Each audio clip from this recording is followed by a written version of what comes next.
함께 기도드리겠습니다. 아버지 하나님, 갈 바를 알지 못하고 행하는 우리들을 긍휼히 여겨주셔서 오늘도 이 첫 시간 주 앞에 부르시고 붙드시는 줄 믿습니다.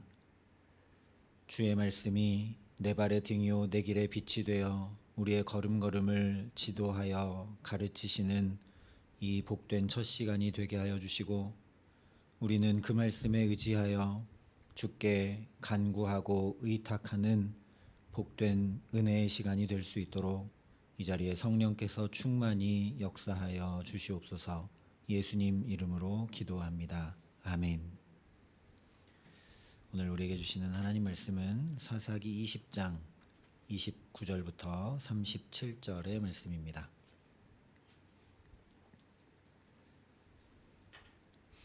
사사기 20장 29절부터 37절의 말씀을 봉독해 드리겠습니다. 하나님의 말씀입니다.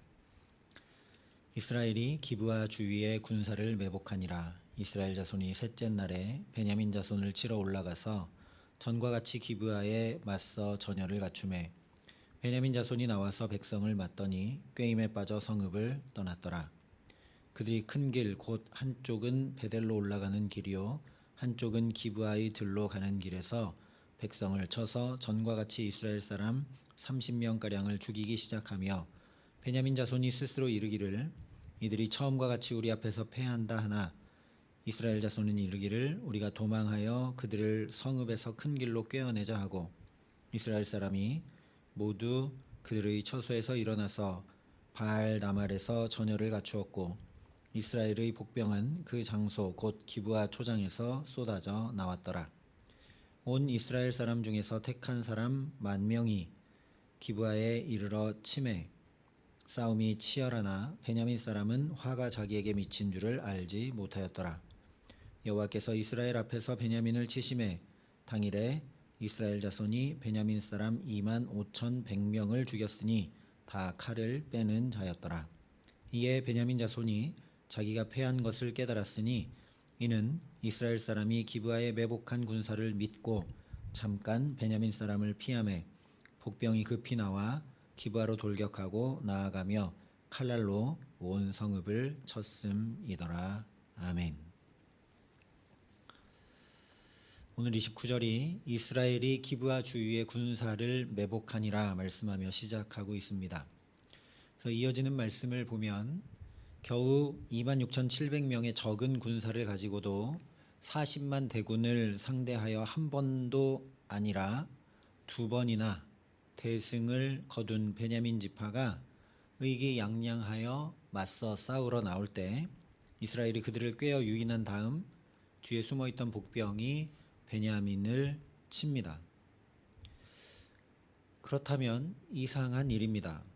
왜냐하면 이런 매복 작전은 전투에서 소수의 군대가 다수의 많은 적을 공격할 때 사용하는 전술이기 때문입니다.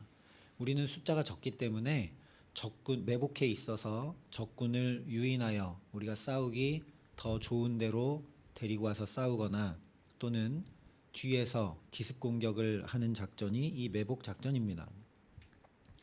40만의 군사 중에 1차와 2차전을 치르면서 각각 22,000명과 18,000명을 잃었지만 아직도 이스라엘 총에는 36만이나 되는 군사가 남아 있습니다.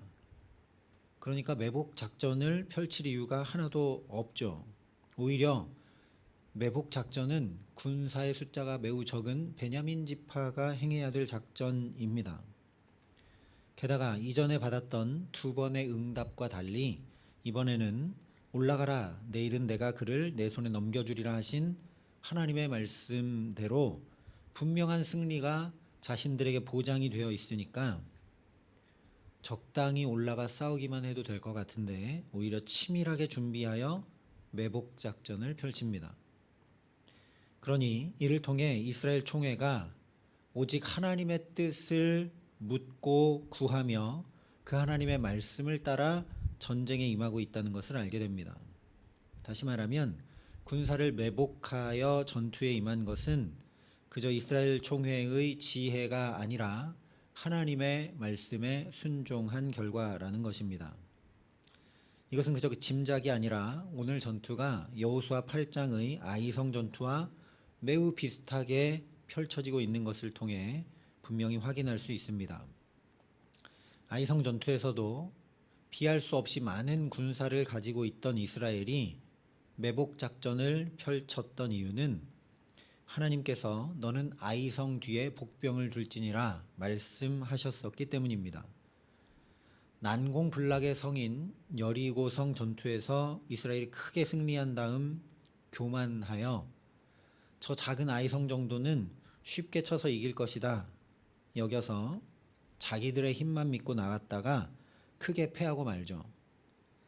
그래서 이스라엘이 더 이상 자신들의 힘과 능력과 지혜와 군사를 의지하지 않고 하나님의 말씀을 의지하여 나아갔던 것이 바로 매복이었습니다. 그때와 똑같이 이 이스라엘 총회가 더 이상 자기들의 군사의 숫자를 의지하지 않고 하나님만 의지하며 나아가고 있다는 증거가 바로 이 매복입니다.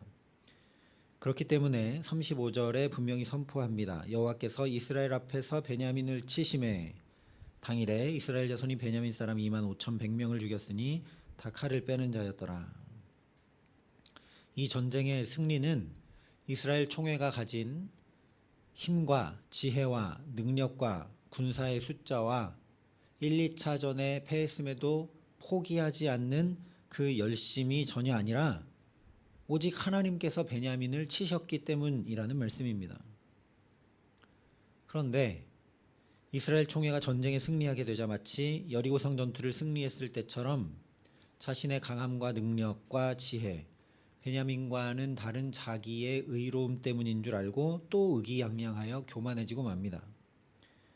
그렇기 때문에 굳이 36절 이하의 3차 전투를 또다시 자세히 전하면서 이스라엘의 교만과 죄악을 폭로하고 있는 것을 보게 됩니다. 이에 대해서는 다음 시간에 자세히 살펴보기로 하고 일단 하나님께서 베냐민을 치셨다라는 사실에 먼저 주목해 보아야 합니다. 소돔과 고모라에 필적할 만한 어쩌면 그보다 훨씬 더한 베냐민 기브아의 죄악을 하나님께서 결코 좌시하지 않으셨다라는 거죠. 하나님의 공의는 죄를 그대로 두지 않습니다. 반드시 죄를 진멸합니다. 소돔과 고모라를 멸망하게 하셨듯이 베냐민도 망하게 하시는 겁니다. 죄악을 진멸하고 청산해 내야 복되기 때문입니다. 아무리 적과 꿀이 흐르는 약속의 땅이라 할지라도 거기에서 하나님의 명령을 따라 가나안 이방 민족의 죄악을 진멸하고 몰아내지 않으면 거꾸로 그 죄가 나를 진멸하고 몰아내버리기 때문에 그 땅은 약속의 땅, 적과 꿀이 흐르는 땅이 결코 되지 못합니다.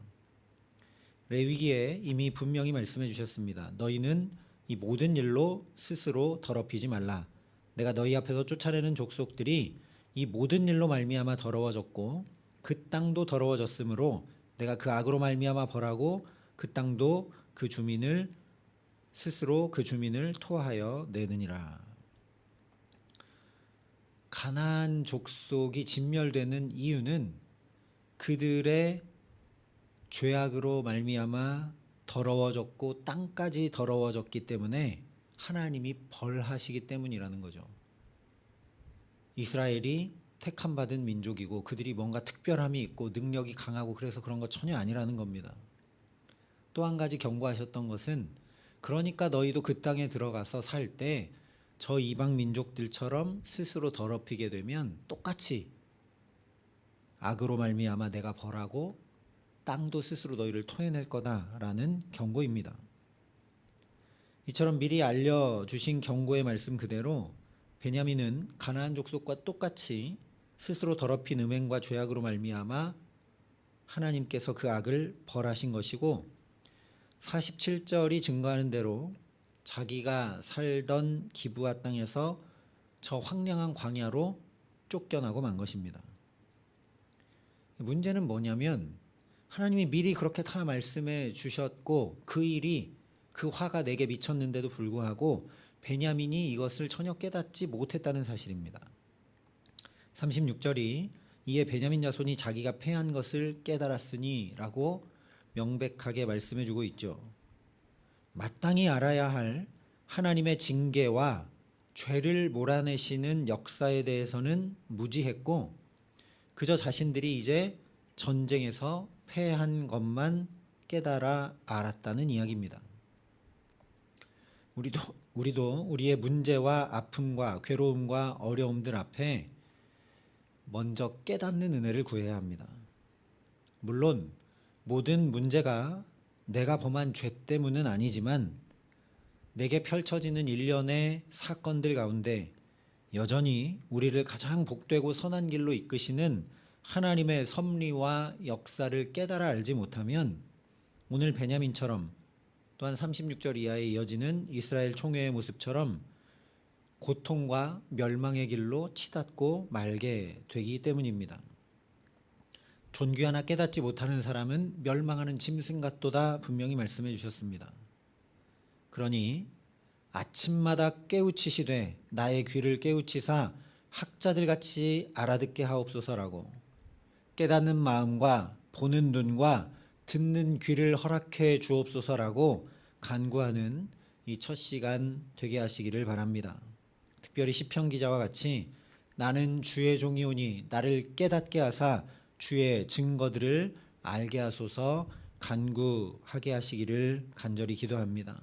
그래서 오늘 내가 살게 하시는 삶의 여러 형편들을 통해 주의 증거들, 주의 은혜들, 주의 붙드심과 역사하심들을 깨달아 알게 하시기에 교만하여 좌우로 치우치지 아니하고 주님과 함께 생명길로 나아가게 하시기를 예수님의 이름으로 축원합니다. 한 가지 더 주목해야 될 것은 자기 스스로 우리가 죄를 잘 몰아내지 못한다는 사실이죠. 이스라엘도 베냐민도 자기 스스로 몰아내지 못하는 죄를 죄가 죄인 줄도 알지 못한 채 오히려 내가 더 의롭다, 저쪽은 악하고 나는 의롭다 여기는 그 완악함을 하나님께서 징계하시고 청산해 주시는 은혜의 역사에 대해 이스라엘도 베냐민도 똑같이 무지하다는 사실입니다. 그래서 우리가 다시 생각해야 되는 것은 바로 기도입니다. 이스라엘도 베냐민도 차이가 없습니다. 똑같이 악합니다. 그런데 그 죄 가운데서도 하나님을 바라고 하나님을 의지하며 하나님께 구한 이스라엘 총회는 은혜를 입었습니다. 물론 나중에 살펴보겠지만 그렇게 기도하고 금식하고 엎드려 울고 하나님께 간구했던 것이 올바르거나 또는 온전한 것은 아닙니다. 그럼에도 불구하고 미약한 것이었음에도 불구하고 그것을 통해 이스라엘 총회는 하나님의 은혜를 입습니다. 그런데 한 번도 간구한 적 없는 베냐민은 망하죠. 잠언에 분명히 말씀해 주셨습니다. 너는 마음을 다하여 여호와를 신뢰하고 내 명철을 의지하지 말라. 너는 범사의 그를 인정하라. 그리하면 내 길을 지도하시리라. 소견에 오른 대로 내가 의롭고 바르고 지혜롭게 여기는 대로 선택하고 결정하며 살면 복될 것 같고 행복할 것 같지만 전혀 그렇지 않다는 것입니다. 범사에 어떤 일이든 오직 하나님만을 인정하고 신뢰하며 마음 다해 하나님만 의지함으로 나아가면 비록 우리가 넘어져 있다 해도 심지어 잘못 행하고 있다고 해도 하나님께서 친히 우리 길을 지도하신다는 말씀입니다. 이것이 바로 사사기의 결론이죠. 우리가 지금까지 계속 살펴보았던 사사기 내용이 이것입니다. 이스라엘이 분명 죄 가운데 있었습니다. 가나안을 따라갔습니다. 심지어 우상을 섬겼습니다. 하나님을 버리고.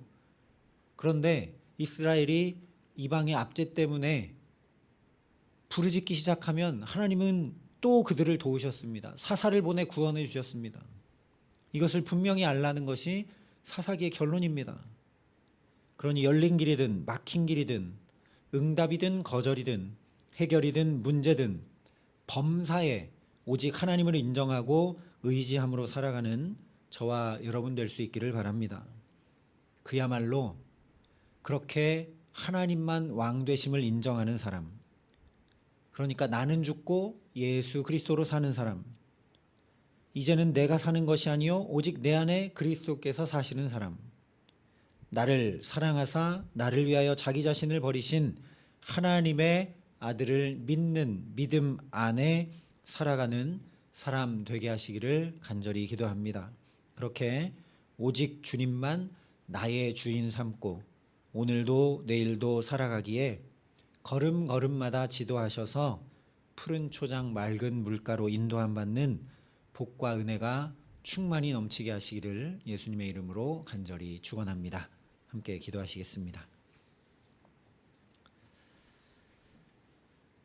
아버지 하나님, 우리는 살면서 단 한 번도 나의 갈 길을 알았던 적이 없습니다. 그럼에도 불구하고 내가 지혜로운 줄 알고 의로운 줄 알고 교만히 행할 때가 많음을 주님 긍휼히 여겨 주시옵소서. 사사기의 이스라엘의 모습이 곧 나의 모습인 것을 깊이 천착하여 깨달아 알게 하여 주시옵소서. 그렇게 나는 갈 길을 몰라 주님 의지하지 않으면 살아갈 수 없음을 분명히 알고 오직 주님께 맡길 줄 아는 하나님의 사람으로 살게 하여 주시옵소서. 나는 죽고 오늘도 오직 예수 그리스도로 살아가기에 주께서 친히 걸음걸음마다 인도하여 주셔서 우리가 비록 사망의 음침한 골짜기를 지나는 것 같다 할지라도 결국 주님 손에 붙들려 푸른 초장 맑은 물가로 인도함 받는 그 복과 은혜가 넘쳐날 수 있도록 하나님 우리와 함께하여 주시옵소서. 이제는 주 예수 그리스도의 은혜와 하나님의 사랑과 성령님의 교통하심이 여기 머리 숙여 오직 선한 목자 되신 주님만 나의 주인 삼고 살아가기를 소원하고 결단하는 여기 모인 모든 주의 성도들과 사랑의 빛교회 모든 교우들과 이 나라의 민족과 이 귀한 복음을 오늘도 세계 만방에 전하시는 선교사님들 가운데 이제로부터 영원토록 함께 하시기를 간절히 축원하옵나이다. 아멘.